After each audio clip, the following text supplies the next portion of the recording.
tees. And we welcome to Middays Now our good friend Luke Johnson, the host of SuperTalk Eagle Hour. The USM Golden Eagles, I believe they get underway tomorrow, right, in the Sun Belt Conference Tournament. Is that right, Luke? Welcome to the program.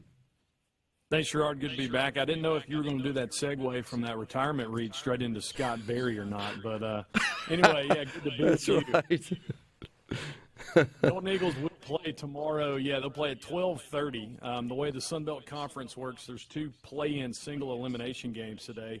And Coastal Carolina, the 1 seed, the Golden Eagles with the 2 seed. They don't know who they're playing yet. So between James Madison and Old Dominion, and then between the two Georgia schools, Georgia Southern, Georgia State, whichever is the higher seed that wins today, Golden Eagles will get that team tomorrow at 12:30, and then Coastal Carolina will get the lower seed tomorrow at 4. Pretty good shape when you get that bye in the first round, though, isn't it?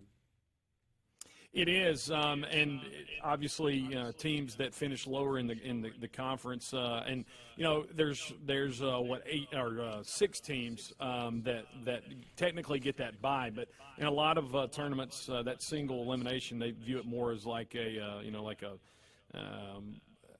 play-in game, so in reality it's more like an 8-team tournament. Southern Miss really got a great draw. They're opposite Coastal, Texas State, and Louisiana, who they took 2 out of 3, and so they're on the same side as Troy and Appalachian State.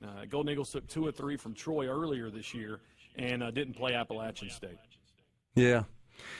All right, the great Scott Berry, as you just mentioned, announced his retirement not so long ago. He's a legend. At Southern Miss for sure, and he's a legend in the state of Mississippi and in the college baseball world. He really is. You look at just most of his career spent in the state of Mississippi, and then he coached under Coach Palmer, and it just is a real transition of solidity. I mean, you look back at what Pete Taylor did.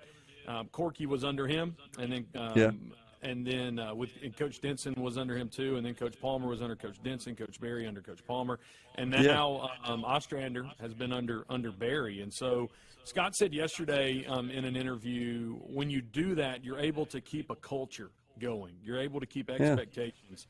And because Oz has been on the staff, 6 years, players know what they're getting, and recruits know what they're getting, and so you're able just to continue without any hiccups. So, Luke, do you see that in Scott? I mean, do you see much of Corky's philosophy of coaching, teaching the game, and managing, honestly, who are usually volatile D1 college baseball players? That's no easy task. You played at that level. It's part of it. Do you see some of Corky in Scott? It's kind of impossible, not to. Corky and Hill, and I didn't ever know Coach Taylor, but heard the stories. They were all different, but in the same ways, there was a whole lot of carryover, and that's just because when you get Scott, you get Corky, Hill, and Pete Taylor. Simply because it's just a line of succession. But the personalities are different. But the one thing about Scott Berry is when people think about him. And one thing you never hear, he's at 519 wins right now. Wow. You never hear that number thrown out first. You never hear all-time, winningest coach at Southern Miss. You never hear 6 regional or whatever regionals in a row it is. You don't hear the longest 40-win streak, 40-game win streak in the country. You always hear about Scott the person. And you always hear that first and foremost. And I told him this past week, and I've said it on the Eagle Hour, I got to know him as a student-athlete playing football at Southern Miss. And then I got to know him as a fan, and then, co-hosting the Eagle Hour, I got to know him from that perspective. And I've never known Scott to be anything other than, when I met him as a freshman or a sophomore at Southern Miss. He's always been, that guy. I'll tell you a quick story that just epitomizes this. He would get embarrassed if he heard me saying this, but oh well, here we go. So Friday, they're going to honor him that night, and right outside the Pete, on the inside it's a concession stand, but on the outside it's a ticket booth. And on the side of the ticket booth there's a storage room. So I went by to see him. It was like 2:30, and he wasn't in his office, so I was walking up to the Pete. And Scott emerges from, like, this closet, and he's sweating down. And I was like, Coach, what are you doing? And he's like, well, I was up in the attic looking for some more 40 jerseys and for my family to wear tonight. And, it wasn't a manager or a student, out there doing that. The head baseball coach is going to be honored in a few hours. And one of the jerseys that he had, Gerard, was his 2009 College World Series jersey. It's just been sitting in an attic somewhere. That's like, awesome. Brother needs to be at your house. But, that epitomizes he's always sees people as equal. He's never been one to look down on anyone at all in a lot of ways. When you're around him, you feel highly valued because you feel like he cares about you. I know you played football, and I'm an old baseball guy. Unfortunately, I got hurt and had to cut my career short, but was headed to play. But you've been around the sport, both sports a lot, all sports. Managing baseball players is a little different than managing football players. You agree with that?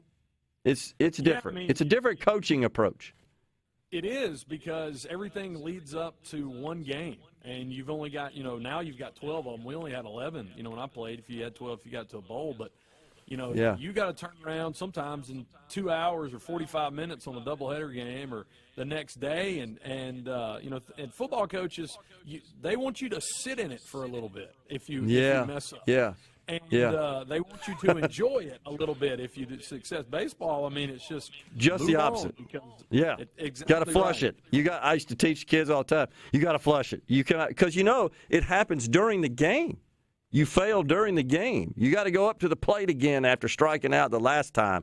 You got to toe the rubber after giving up a dinger or something, and you got to flush it. And if you can't play the game. You just simply can't. And coaches, I've always thought, the most successful in baseball, they stay out of the players' heads. If they're in the players' heads and they dwell on that, they simply can't perform. And I think your point about just the personality of Coach Berry, I would argue that's why he's been successful. And, you'll see him. He motivates his players. There have been times he chews on them. At the same time, I've always said this: successful coaches can motivate their players to motivate each other. And there's been some times where, Scott and other guys, they just stay out of the way and let the guys take care of it. And, and so he's shown a balance to do both for sure. All right, what's your outlook for Southern Miss in the tournament? Well, there's pressure in the sense that if they want to host, they need to win it. And I would say get back into the hosting conversation, which is really crazy. The schedule this year going in was super tough, and you thought the strength of schedule would be a little higher. Some of the teams that they thought would be really good weren't as good this year, and so Eagles are at 28 RPI right now, even with 37 wins. So if they were to win 4 games, they would get to 41 and get back in the hosting conversation. But for them, make it to the semifinals. If they don't host, I could see them, different outlets have them going to Baton Rouge, Nashville, if Alabama gets a bid, going to Tuscaloosa. But for them, because they didn't want to, because they didn't win the regular season, and Coastal Carolina did, they can still come away with a tournament championship. And, some of these guys that are probably playing for the last time, like Tanner Hall and other guys that may get drafted, like Justin Storm, along with Christopher Sargent and Danny Lynch and Dustin Dickerson, and but they've got an opportunity to still have a championship. And so it'll be interesting to see, how the pitching goes. I fully expect Tanner Hall to throw game 1 just to eat up innings and take care of that and to save the bullpen for the rest of the tournament. Yeah, I suspect that'd be the case as well. And where are they playing the tournament? It's in Montgomery, right? It's in Montgomery. Yeah, it's at the Montgomery Biscuit Stadium downtown. Yeah. Bob's headed over today. I'll be headed out in the morning. We're actually thankful for the company allowing us. We'll be on site doing 2 shows tomorrow and Thursday live from the Sun Belt Tournament. And that's a great venue. I've been there. The Biscuits Stadium is pretty cool there at Montgomery. And, something else before we go here, Luke, when you mention these names that maybe aren't household names to a lot of Mississippians, Appalachian State, for example, playing baseball, these guys are all dead-gum good, aren't they? It's amazing in the game of baseball. You can take anybody's Friday night starter, and they can compete with anybody else's Friday night starter in the country just about. Sunbelt got more invites last year to the tournament than Conference USA did, and all year long they've been a top 5 RPI conference the Sunbelt has. So Southern Miss coming in along with Old Dominion and some of the other schools. It's a top-notch conference, and Coastal Carolina is already going to host. So if Eagles make some noise, Sunbelt can get 2 hosting spots. Look forward to it. Good luck to the Southern Miss Golden Eagles in the Sunbelt Conference tournament. We appreciate you being on the program, Luke. Good to talk to you. Good to talk to you. Thanks, Rhino, for that Southern Miss to the top there. Good stuff. We're stepping aside for a break. We're coming right back in the Element Wealth studio.